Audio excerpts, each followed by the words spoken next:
بادشاہ اور وہ پرندہ جو صرف رات کو بولتا تھا۔ سلطنت نوراں اپنے وقت کی سب سے بڑی سلطنت تھی۔ اونچی وسیلیں، سونے کے گنبد اور ایسا محل جس کی سیڑھیاں بھی حکم مانتی تھی۔ اس سلطنت کا بادشاہ تھا شہنشاہ زمرد بن قاہر۔ لوگ کہتے تھے زمرد انصاف پسند ہے، مگر سچ یہ تھا کہ وہ انصاف نہیں، خاموشی پسند کرتا تھا۔ جو بولتا غائب ہو جاتا۔ محل کے پیچھے ایک صدیوں پرانا جنگل تھا جسے جنگل خاموشاں کہا جاتا تھا۔ کوئی پرندہ دن میں نہیں بولتا تھا، کوئی جانور آواز نہیں نکالتا تھا، اور اسی جنگل میں وہ چیز تھی جس سے بادشاہ بھی ڈرتا تھا۔ جنگل کے عین درمیان میں ایک سوکھا برگد کا درخت تھا جس کی جڑیں قبروں جیسی تھی۔ اس پر ایک کالا پرندہ رہتا تھا، نہ عام کوا، نہ عقاب، نہ الو۔ اس کی آنکھیں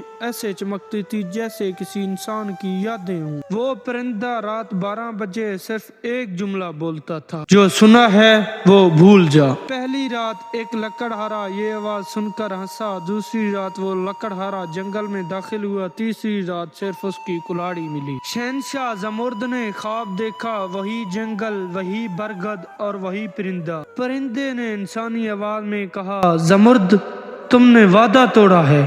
بادشاہ نیند سے جاگا اور پہلی بار اس کے ہاتھ کانپ رہے تھے۔ اس نے وزیر کو بلایا، یہ پرندہ میری نیند چوری کر رہا ہے، کل صبح وہ میری قدموں میں ہونا چاہیے۔ 50 سپاہی جنگل میں داخل ہوئے۔ جوں جوں وہ آگے بڑھتے گئے درخت پیچھے ہٹنے لگا، راستہ بدلنے لگا۔ ایک سپاہی بولا، یہ جنگل سانس لے رہا ہے۔ اچانک 12 بج گئے، پرندے کی آواز آئی۔ سپاہیوں کے کانوں سے خون بہنے لگا۔ آواز بدلی، واپس جاؤ، یہ بادشاہ کا نہیں ضمیر کا جنگل ہے۔ صبح کوئی سپاہی واپس نہ آیا۔ محل کے سب سے پرانے کمرے میں ایک خفیہ دروازہ تھا جہاں صرف بادشاہ جا سکتا تھا۔ اسی کمرے میں بادشاہ کا مادی بند تھا۔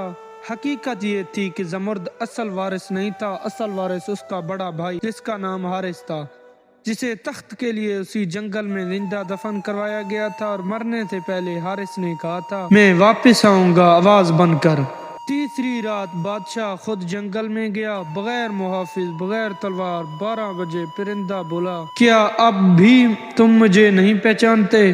بادشاہ چیخا، خاموش۔ پرندے کے پر جھڑے اور اس کے پیچھے ایک دھندلی انسانی شکل بنی۔ آواز آئی، میں حارث ہوں اور یہ جنگل میری قبر ہے۔ بادشاہ گھٹنوں کے بل گر گیا۔ پرندہ بولا، میں اکیلا نہیں ہوں، اس جنگل میں جینوں کی عدالت ہے۔ ہم نے تمہیں وقت